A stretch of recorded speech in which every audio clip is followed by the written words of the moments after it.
Hello everyone, Sir Vertigo here.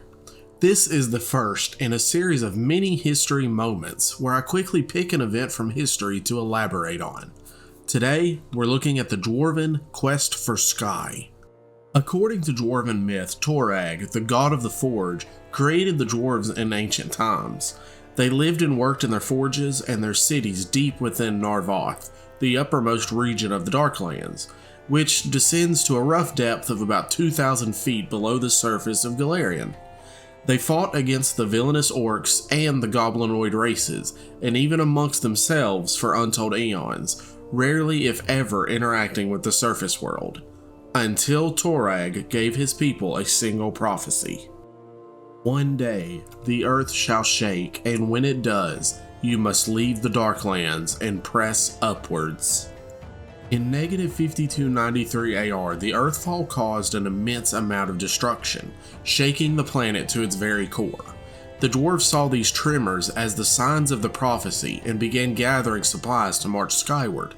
However, not all the dwarves followed Torag's words, and some remained in the Darklands, seeing this quest as a fool's errand.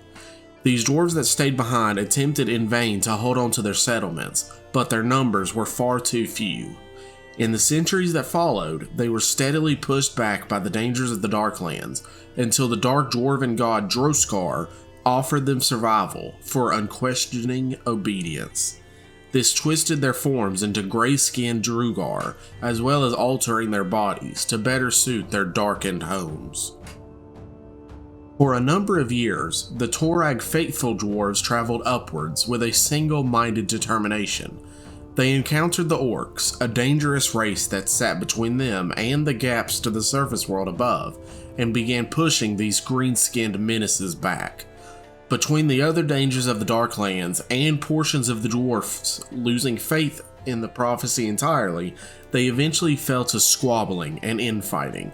For 20 long years they waged war upon themselves, while also battling the many dangers of the Darklands, including the Orcs, who had quickly grown into a much larger danger to the dwarves, due to the discovery of armor and weapon crafting from recycling the arms that the Orcs had managed to steal from their dwarven enemies.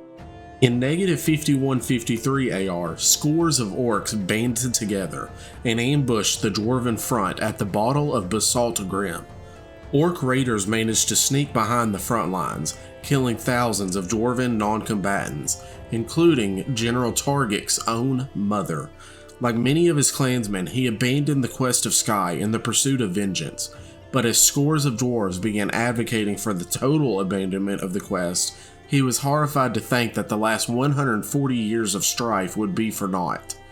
He threw himself into gathering support for the quest to continue, and his deep connections and reputation amongst all the clans served Targic well, and he was able to form an alliance by the name of Targath. When a few clans refused his call to mobilize and challenged his control for the majority of the dwarves, Targic challenged and defeated Hungrul, Iron Eye in single combat, gaining his most fervent supporter. From there, Hrungnul gathered the other descendants for a vast ceremony, where Targic was crowned as High King of Targath.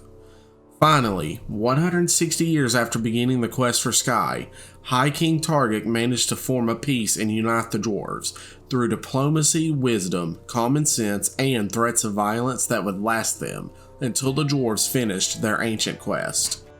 In negative 4987, 306 years after the Earthfall, the dwarves stepped foot onto the surface of Golarion for the first time. King Targic recruited the brightest minds he could find to design the Sky Citadels, so the dwarves would have familiar fortresses in an unfamiliar surface world. The first Sky Citadel was named Koldakar, built at the very site where Targic surfaced and saw the sky for the first time. From here, the dwarves spread across Avestain and Garund, building a total of 10 Sky Citadels. In the present day, few of these citadels remain, but murals and engravings depicting the quest for Sky can be located inside all of them. In addition to the dwarves relocating to the surface, the Orcs fled from the dwarves and spread across Golarion. From -5102 until -4294 AR, the Orcs spread like wildfire in a time period that they called the Sacking, until the dust cleared from the sky and the Orcs felt the sun's burning touch for the first time.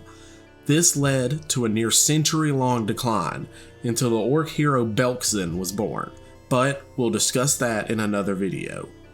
The addition of 2 races to the surface world drastically changed the balance of power across Golarion, and dwarves, orcs, and half-orcs are now a common sight.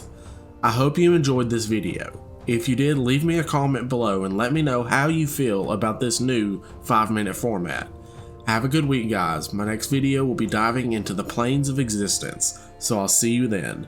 Sir Vertigo, signing out.